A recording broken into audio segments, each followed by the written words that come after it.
ninth-round pick out of the Citadel in 1981, Stump carved out a successful NFL career with the Cardinals.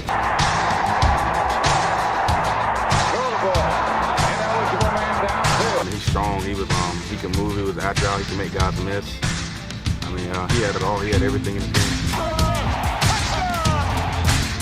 In Cardinals franchise history, only Larry Fitzgerald has more all-purpose yards.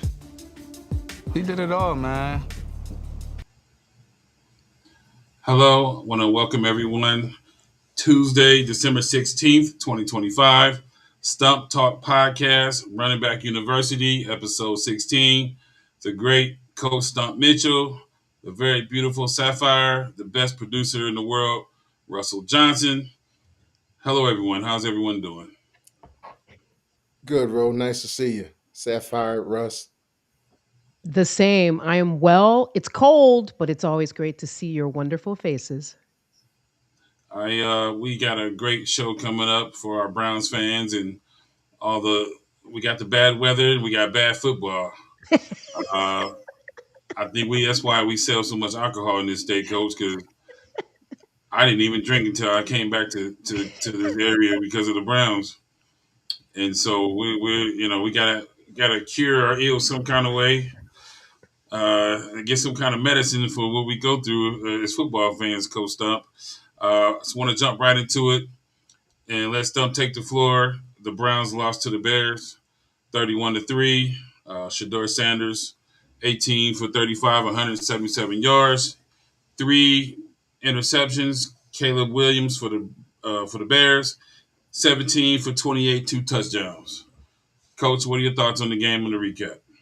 Well, I wasn't surprised. Last week I picked that I didn't think the game was going to be close. I knew the Bears knew what was at stake, and they knew that they were going to be able to get some pass rush on Shedeur, and they did absolutely that. But they also shut the run game down, so that was the most telling thing about it. There was no running room, and of course they were able to get the Shedeur, and unfortunately, Jerry had another drop ball. Sapphire? Yeah, I would agree with Coach Stump. I wasn't expecting the Browns to win the game. I was expecting them to at least put one touchdown on the board. But my biggest takeaway, as awesome as Caleb Williams was, he really only outthrew Shedeur by 65 yards. So, not that I was looking at this game to qualify Shedeur Sanders as the future quarterback and leader of this team. I already knew that. But I was really looking to see up against a really good Chicago Bears team what that offense could potentially look like. Coach, I want to peel back some of the layers again, as we always do, of the intricacies of the game. Offensive line play for the Browns, but I think another glaring part of the aspect of the game, Coach, was again special teams. You sent me some information on the special teams, Mr. Bubba Ventrone. You're on the hot seat. They gave up a 52 and 30-yard kickoff return. The Bears averaged 15 yards on 3 punts with a long of 18. Coach, you back up a young quarterback like Shedeur. I think they put him at the 1 yard line right out the bat. The special teams is killing us. Coach, please expound on that and how that affects the game. Well, it just hasn't. It has not been good the past couple of years, to be perfectly honest. To start off the game with a 52-yard return, and then to average 15 yards on punt returns, especially with the conditions that they had. Really, the Bears was playing in good field position practically the entire time. So they had their entire offensive playbook open. The Bears, they always got some plays. They wouldn't call them trick because they work on them. They know when they want to call them. You see Detroit doing the same thing. They're from the same tree. So they're not trick plays. They're plays that they know and their opponents know that they have in their game plan. So they have to prepare for everything. And when you give them field position like they gained against the Browns, everything was open. Sapphire.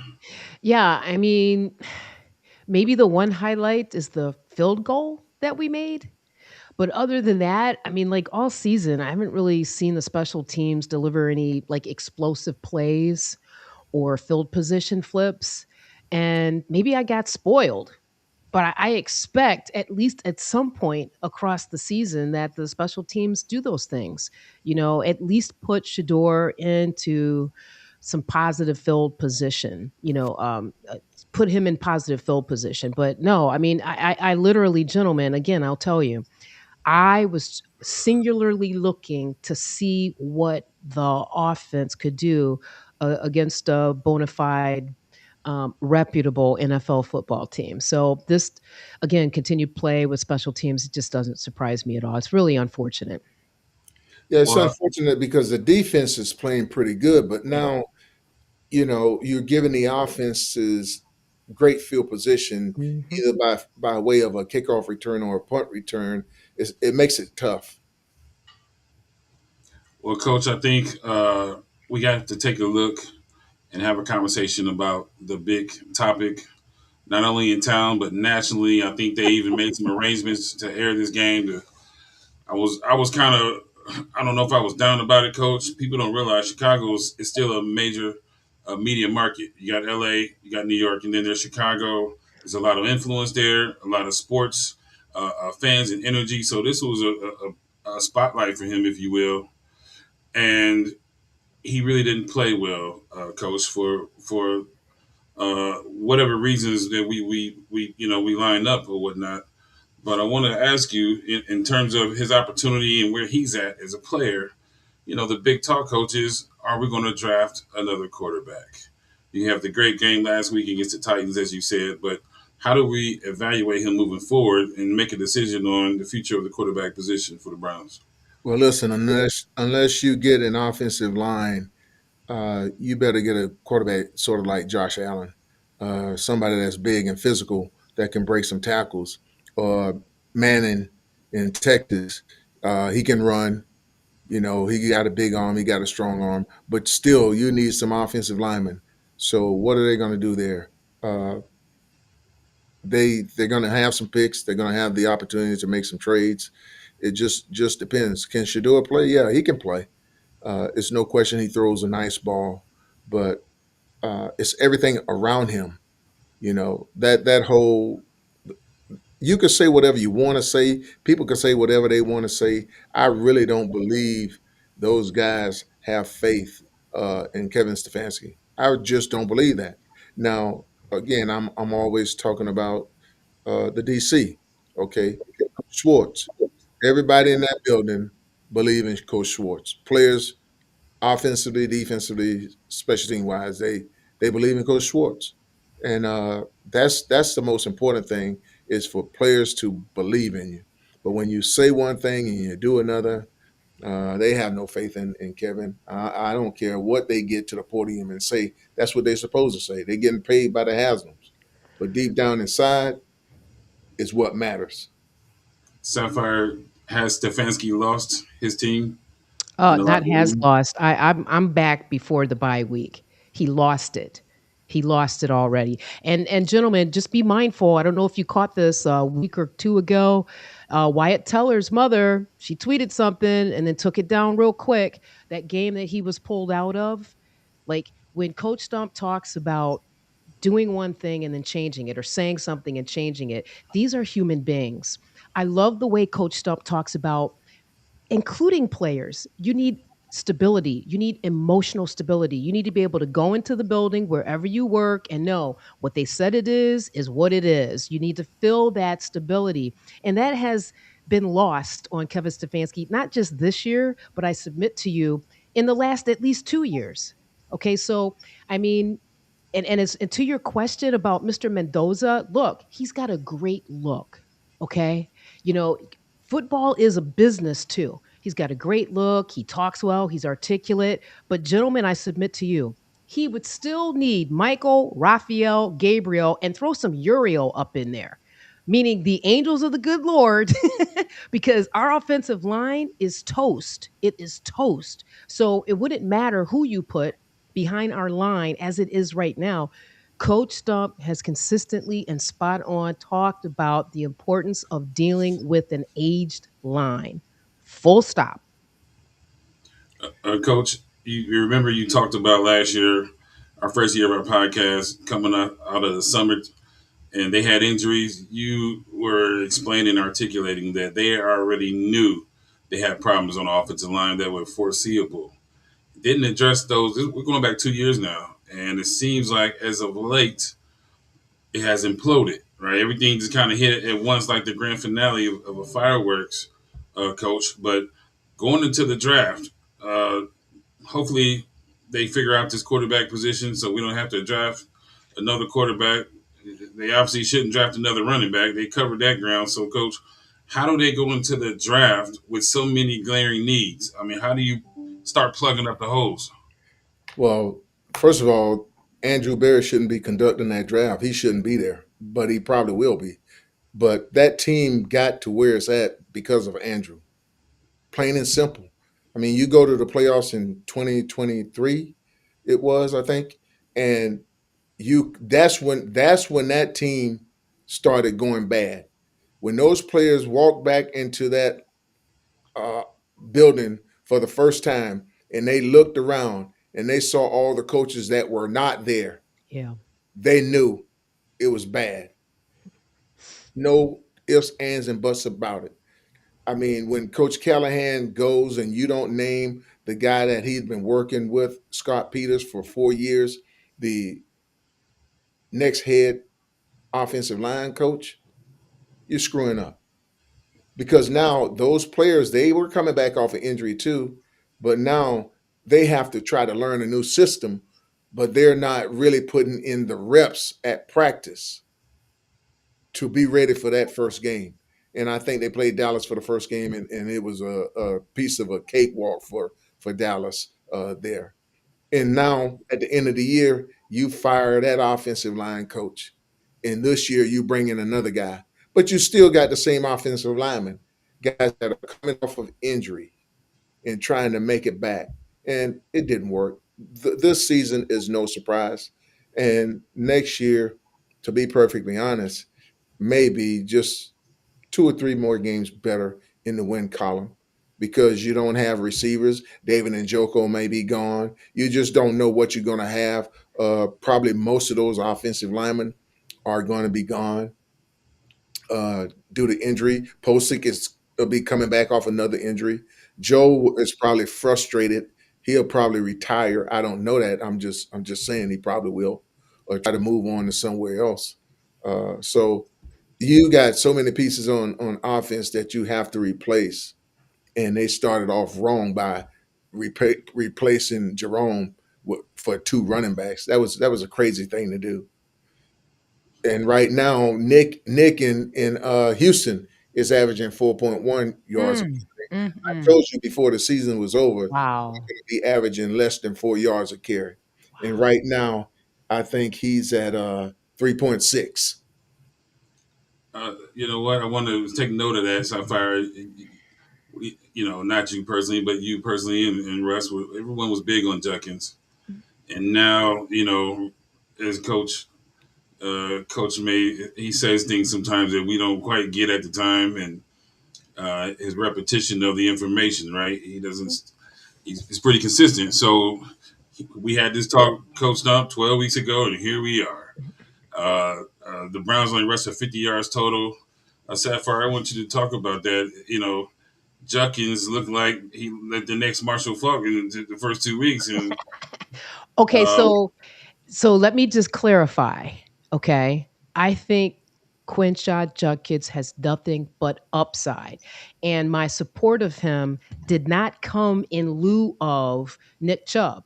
I was devastated. I was devastated to hear that the Browns traded him away. Devastated. Okay. As far as Quidshine, though, it's curious to me, gentlemen, and help me understand this, coach.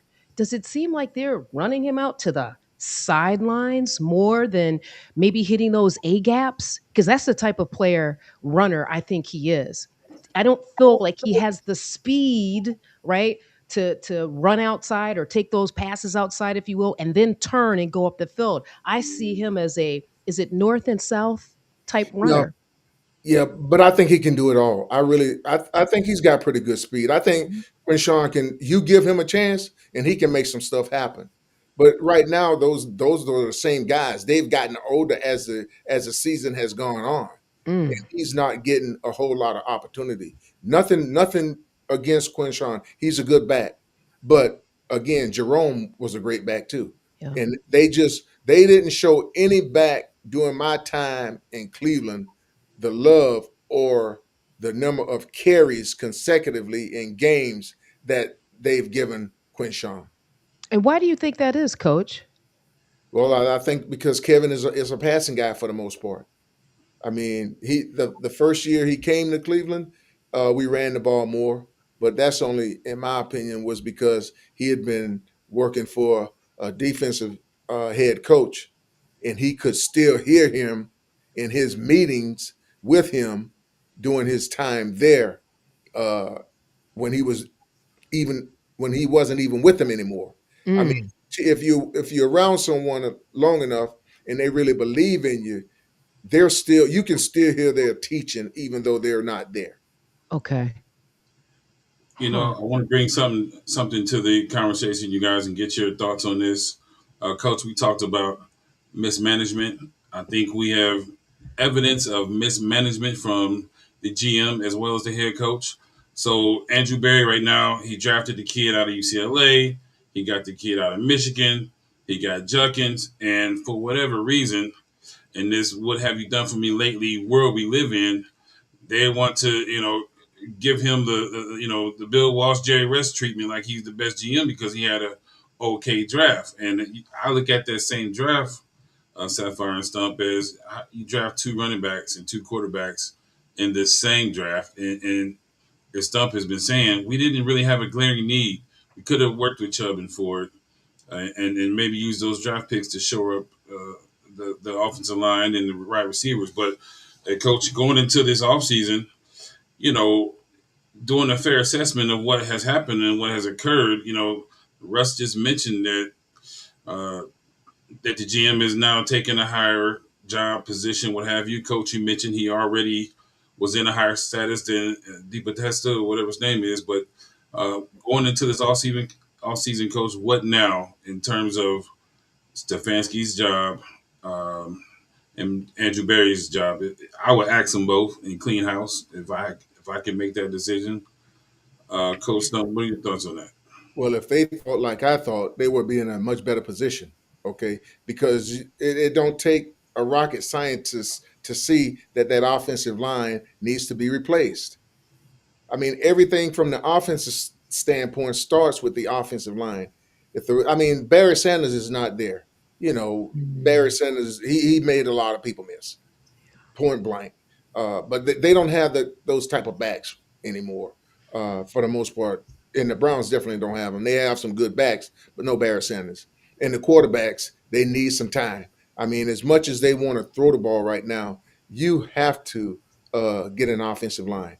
You've wasted a couple years, well, 3 years now of Miles' career, also Joel Patonio, those guys, because you allow them to get old and you allow a situation with the quarterback to happen that should not have happened.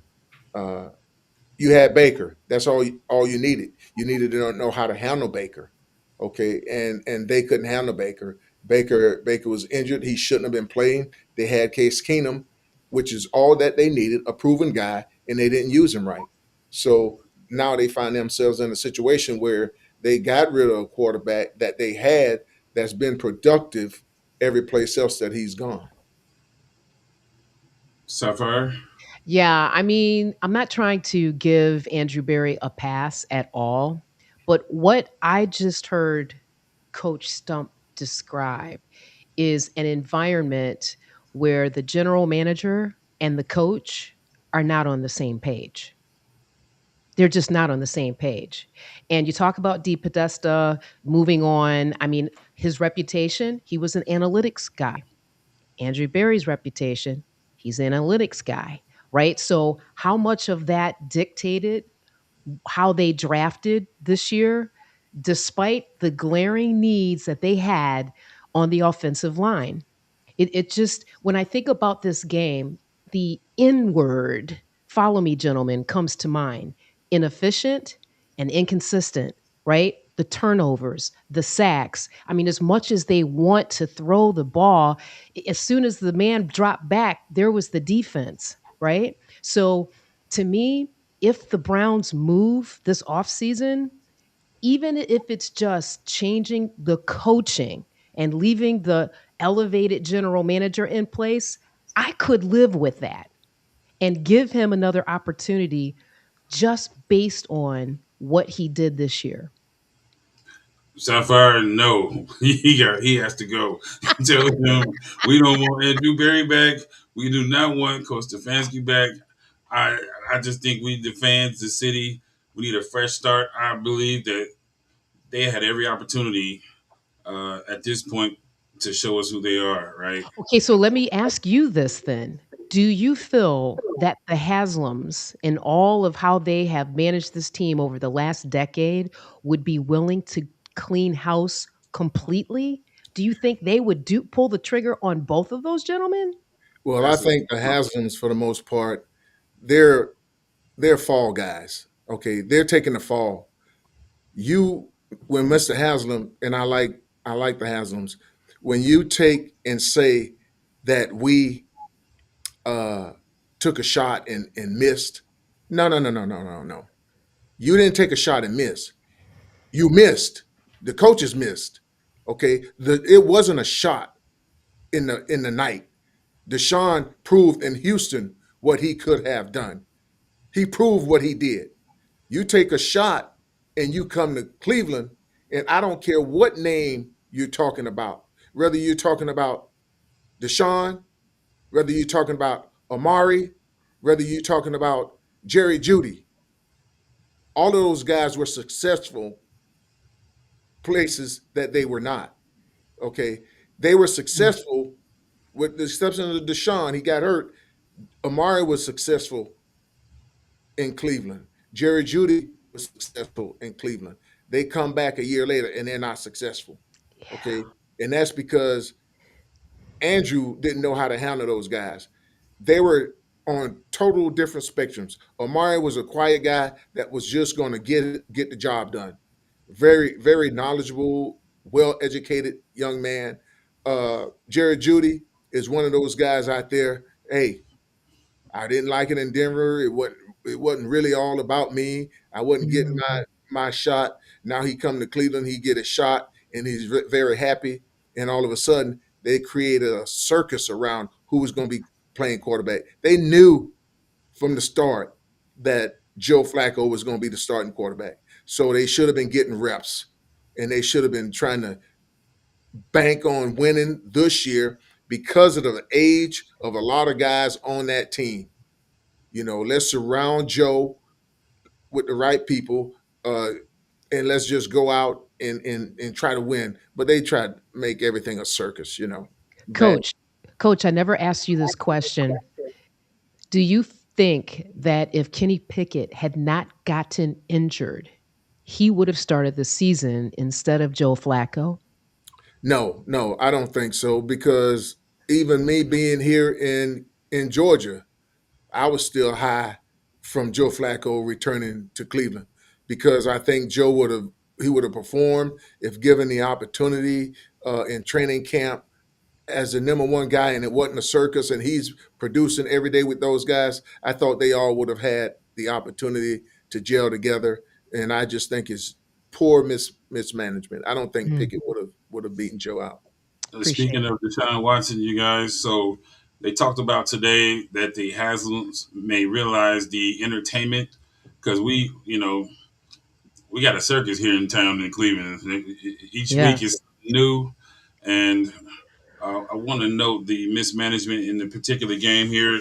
In the first half, the Browns had the ball, fourth and one, and Sanders scrambled. He came up a yard short, and they decided to punt the ball.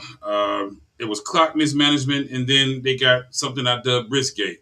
So, coach, they said during the game where the wristband with the plays, they had the wrong plays on there. How that happens and looks, I have no idea. But for a rookie to be facing the coldest, they said it was probably one of the coldest games in the history of the NFL, right? Something we have to take note of. That affects game conditions and things of that nature. Coach, we were talking about that off camera, but um, given the position that Stefanski put his young quarterback in, Coach, he didn't help the kid at all. So I want to ask you, Coach, how much did the weather maybe affect Shador? And the second thing is, Stefanski showed all his mishaps in one game. He went down the line and checked every box on what a coach shouldn't do in that game against the Bears, Coach. Well, I mean, Shador, he ended up throwing, I think, three interceptions, really two. The one probably should have been a touchdown that hit Jerry in the chest and there, and he didn't hold on to it. But he's played in some weather before, not like that, but he has played in cold weather. A couple throws got away from him, unfortunately, and that mishap, with the play card, I've heard a couple different things, one by Shador and also one from Kevin. So, you got two sides to that story. It doesn't matter. It shouldn't have happened, but it did. And then to have 12 men on the field, uh, Oh, you know, to start the game out early was definitely a bad mismanagement there. Sapphire, is Stefanski trying to get fired or what's going on there? I mean, I can't get past the hubris that I feel he projects every week. I just want to go back and say I'm remembering that Dolphins Kansas City playoff game earlier this year at Arrowhead. I mean, if I'm recalling right, the regular temp was -4, but with wind chill, it was 27 degrees below zero. So that's really at the top of my mind when we talk about how cold this game was. And it's football, gentlemen, and we're from the AFC North. That it's to me, I'm sorry, I hate to sound like this. Doesn't it could be we could be playing on the North Pole. I wouldn't care. I mean, it's football.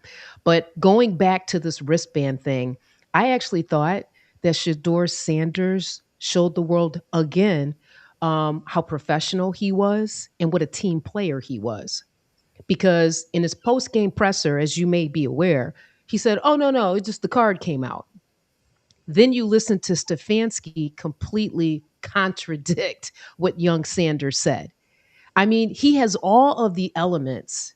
We're just talking about what you want to feel when you look at a quarterback of your team. He has all of those covered. And consistently, it's the coach, the head coach, and Kevin Stefanski that fails Brown's nation. So I just can't even get out of my head about this. But to me, I wasn't, again, as bad of a game as people are going to say Shador Sanders had. I don't think there were any expectations for the Browns to win that game, and that's just what I feel. Well, I want to say there at the end of the day, the stats say what they say. Again, the Browns had less than 50 yards rushing. The young kid and Shador, legendary, had three interceptions, did not play well at all. And for whatever it is, it was still a national spotlight game. Mhm. A lot of people were watching that. You got two young quarterbacks in the leagues, probably future superstars, at least in Caleb Williams. And I thought it was an opportunity for Shador to push his agenda and to push confidence. And, we have to be objective and call it what it is for whatever reasons. His performance is what it is. So we'll see Okay, what happens. we'll see what happens, but just catch this. Your left tackle was Cam Robinson. Your left guard, I mean, come on. Center was Pochik, I think. I mean, but I thought they had two other names on that starting offensive line that were they from the practice squad, gentlemen? Or just like secondary, tertiary players? But That it, makes a Sapphire, difference. it doesn't even matter. It doesn't even matter. You can't judge. You can't judge any offensive skill guy on that team. Okay, I love those offensive linemen. I love Joe. I mean, I love those guys. But Wyatt Tiller, uh, but the bottom line is they've been aging for the past 3 years. That's on Andrew. You know, Mm. you can say whatever you want about Junkin. He's averaging right now. He's averaging 3 point some yards. That's got nothing to do with his skill set. That's got his skill set is based on people around him. Okay, again, so whether you was in love with Junkin early on, and now you take a look at his stats and say he's just a guy. No, it was all based on that offensive line. All And right. I And they allowed, Andrew allowed that team to get old. He wanted to address quarterbacks and running backs instead of addressing the dang on offensive line. What are you looking at? mm, okay. Go ahead, There's no Sapphire. way he should be calling nobody's draft. Yeah. No, I was going to say I misspoke. Pochik didn't even play in the game. No, he got I'm hurt the week before. In yeah, the last, yeah. So it's just it's really hard. It's like they put together a peanut butter and jelly offensive line and then stuck Shador out there, and then now people are going to evaluate him. So I get what you're saying, Coach Stump. I get what you're saying, Ro. And it's like I want to be able to compare apples to apples, and I have not been able to do that. no, and that's the same regardless. Even if it's Dylan, the same thing will happen. They're not going to win. They weren't going to win. Well, Dylan has been. They almost don't even talk about. I don't know where Dylan. I saw him run out on the field. They don't even talk about Dylan anymore, Coach. That you know whatever's going on there, he's not even talking discussion. The people have turned on him. I think uh, for whatever's occurred. No one Hmm. talks about Dylan. Have you seen anything, Sapphire, on Dylan Gabriel moving No, forward? I just saw him standing on a shot where him standing on the sideline in his coat, looking like a kid waiting for the school bus to pull up to the stop to get him to take him to school. Well, nothing against Dylan, but the only reason that game was on TV, it wasn't even because of Caleb. It was because of Shador. That's the only reason it was on national TV. To be perfectly honest, One they hundred knew percent. Chicago was going to beat they behind. All right, but because it was Shador, they put him on TV. Now that probably won't happen no more this season. No. Hmm. So I want to stay in the AFC North. Baltimore beat the Bengals 24 to nothing. They're struggling down there in Cincinnati. Coach Joe Burrow is showing some frustration and taking some accountability as well. And then the Steelers beat the Dolphins on Monday Night Football last night. So, Coach, looking at, I thought the Browns wasted an opportunity, Coach, because if they had just played decent football, we could be right in the mix. Mhm.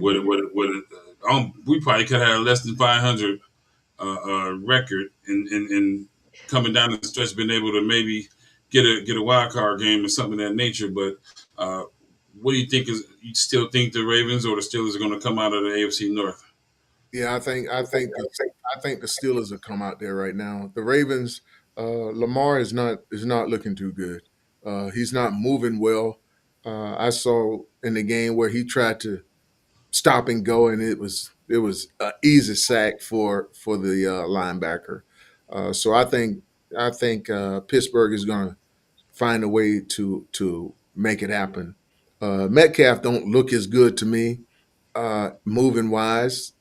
He made some plays yesterday, but he's a physical guy still. But it didn't appear to me as if he's as fluid as he's been in the past. But I still think Pittsburgh is going to find a way to win that division. Sapphire? I tell you, the one thing that stood out to me last night, and maybe I didn't catch this before, I thought I saw the Steelers use two different tight ends coming out of the backfield, and each scored a touchdown. And for me, because I'm old school, I love seeing the two back set or a big tight end back there. And I just thought, wow, is this a new dimension um, that the Steelers offensive coordinator is showing, right? Because they're already planning to, win the division and move forward, into the playoffs. So that stood out to me, and I totally agree with Coach Stump. Unless something bizarre happens, I can't see the Ravens coming back to win the AFC North. Some big stories in the NFL. Looks like the Chiefs are going to be out of the playoffs. Mahomes has a season-ending injury. Micah Parsons is out for the year for the Packers. That's a big deal there, as they're coming down the stretch with the Bears to try to still win Yeah. that division.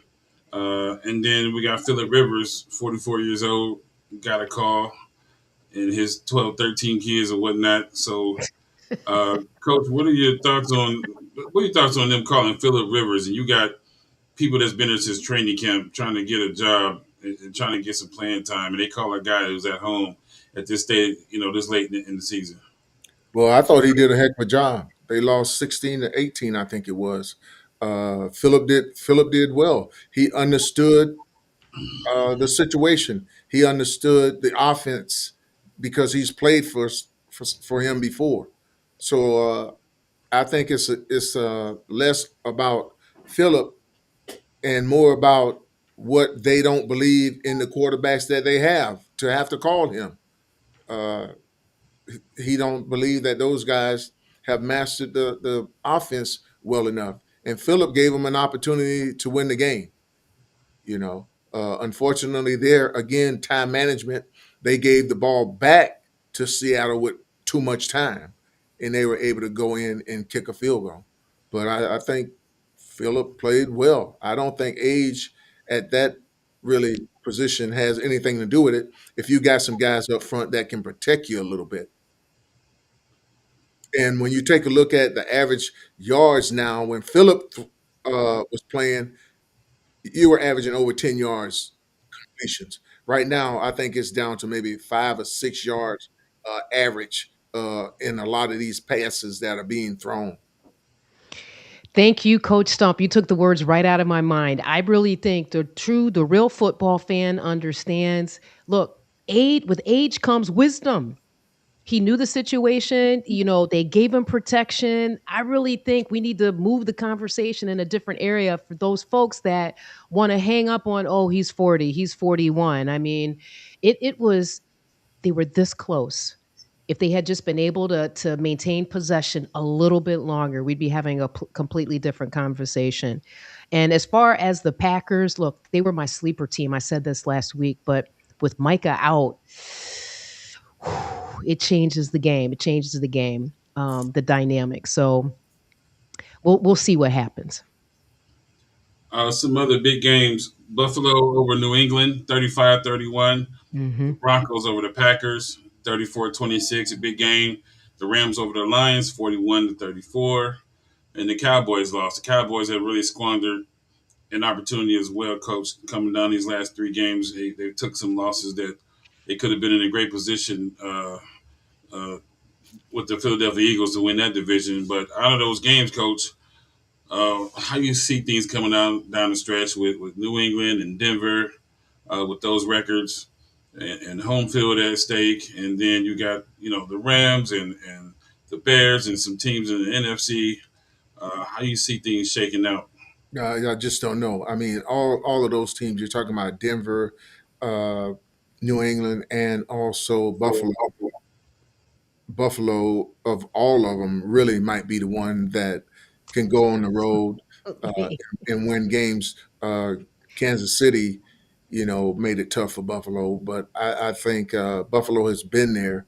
They, I would be surprised if they couldn't get the job done because they got a good running uh, attack and also with the quarterback and the running back. But they can make some things happen, and it's going to be cold no matter where they play at one of those three places. So that AFC is really going to be a tough deal. I think in the NFC, really, the Rams may be able to hold on things if they can keep that number one spot. Matthew Stafford is great, and of course, they got a heck of a coach.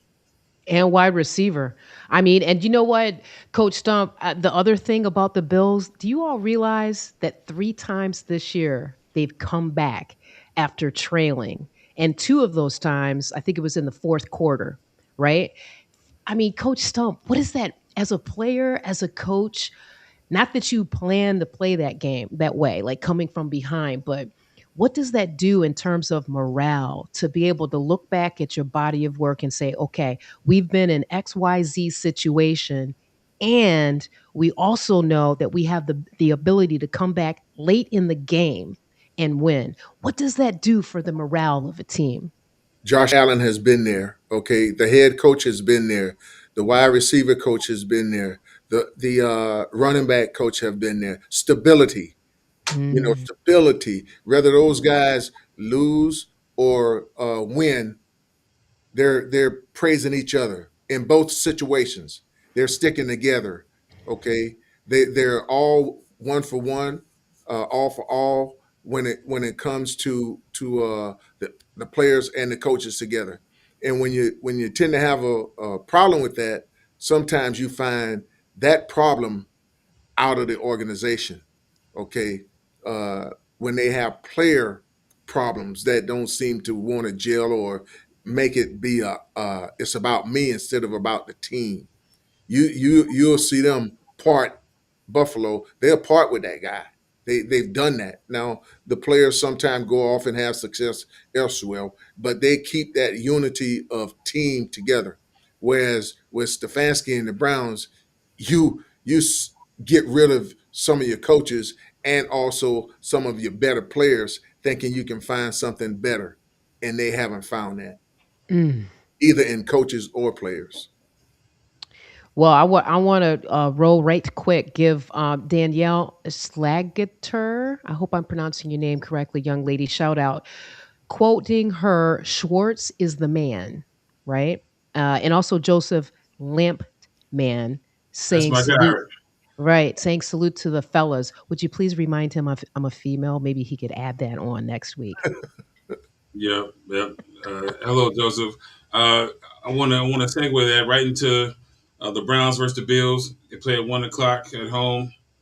Um, I'm gonna talk Russ into going to the game, and because we're real fans and we sit outside in the cold. Ooh. But what do you think is going to happen there? Sapphire, you go first. What's going to happen to Bills versus Browns? I am just I just don't want them to get Shador Sanders killed out there. It would be nice for this to be a trap game for the Bills and the Browns. Really, just bring us a victory next week.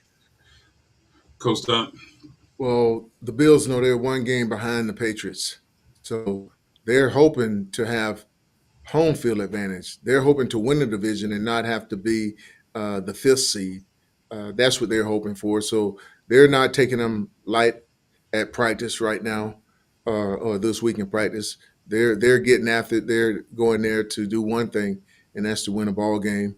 And Miles is going to have to try to come up big, but I don't see the Browns being in this one. I see it being another high scoring game by the Bills and little scoring by the Browns. I want to say for anybody watching, if there anyone thinks the Browns are going to win, I got some swamp land for sale on the north side out in Cleveland. I'll sell it to you at a good rate. Just give me a call. But uh, Coach, I believe that's their. Is that no? They got two more home games. Um, well, any last words, Sapphire and Stump, on our Browns season and the culmination of everything we've talked about the last 16 weeks? I mean, for me, the high points are Harold Fannin Jr. And Shador Sanders and Quinshon Judkins. I mean, I think that's at least gives me something to think the Browns could build on for next season. And we're going to be able to see the heart of these men for the last couple of games. What they put out on that field, we're going to be able to understand a lot about their heart and their character. Well, I think the guys are going to go out and try to play. I mean, Shador can throw the ball. Fannon's been doing a great job. I'm not sure if David is going to play. I mean, he caught a touchdown in one game, and then he wasn't able to play after that. So I think these guys, especially some of them that know this will probably be their last game in a Browns uniform or a uniform. I mean, one of them, they getting to the end of their NFL career is going to try to go out and play. The game has not been played yet, so there's still an opportunity for those guys to win. I just don't believe they'll win. Well, with that being said, we want to thank our producer again, Russell Johnson, Sapphire, The Whisperer, Coach Stump Mitchell. Great show. Thank you guys. Thank you everyone for joining us. Stump Talk Podcast, Running Back University. Go Browns. Go Browns. Browns.